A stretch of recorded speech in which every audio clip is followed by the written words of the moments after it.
Are there no other means of making this mind quiescent? Other than inquiry, there is no adequate means.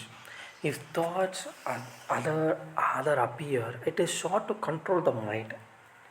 The mind will appear to be controlled, and but will again go forth. Though the control of breath also the mind will become quiescent, but it will be quiescent only so long as the breath remain control. And when the breath resumes, the mind also gets start moving and will wander as impelled by the residual impression. The source is the same for both mind and breath. Though indeed the nature of mind, the thought, it is the first thought of mind. The thought I is the first thought of mind, and that is egoity. It is a form that whence goity originates, the breath also originates. Therefore, when the mind became quiescent, the breath is controlled, and when the breath is controlled, the mind become quiescent. But the deep sleep, although the mind become quiescent, the breath does not stop. This is because of the will of the God. So the body may be preserved, and other people may not be under the impression that it is dead. It is a state of walking and in samadhi. When the mind becomes quiet, the breath is controlled, and the breath is a gross form in mind.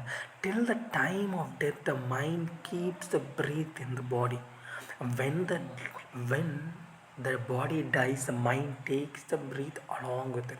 Therefore, exercise of breath control is only an aid for rendering the mind quiescent. Manonigraha. Manonigraha. It will not destroy the mind. Manonaksha.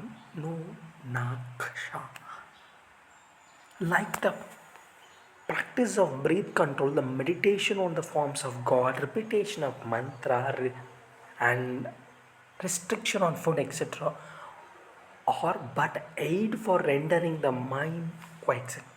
Though the meditation on the form of God and the repetition of mantras, the mind becomes one pointed. The mind will always be wandering.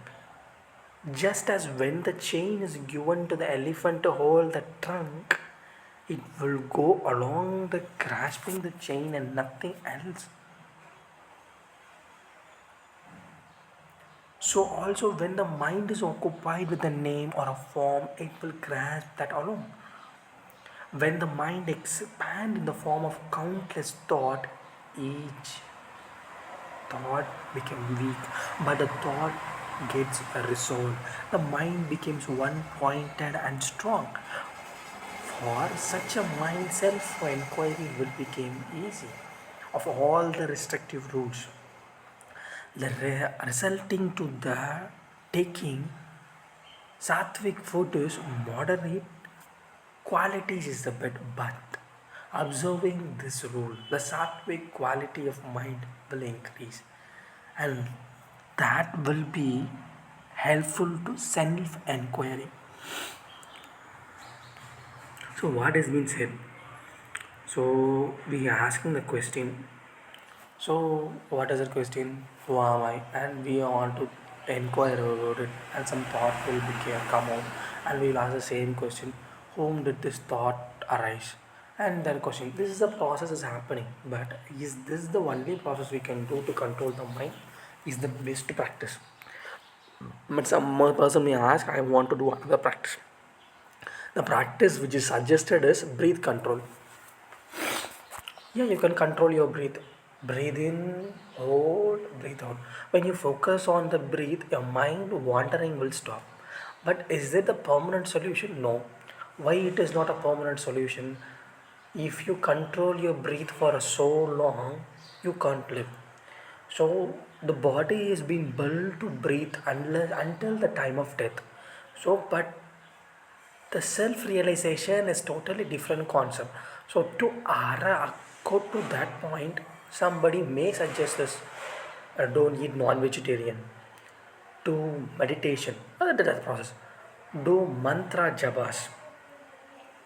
Focus on idle and keep that idle in your mind and do some keep that maintenance station. Is all this process being given?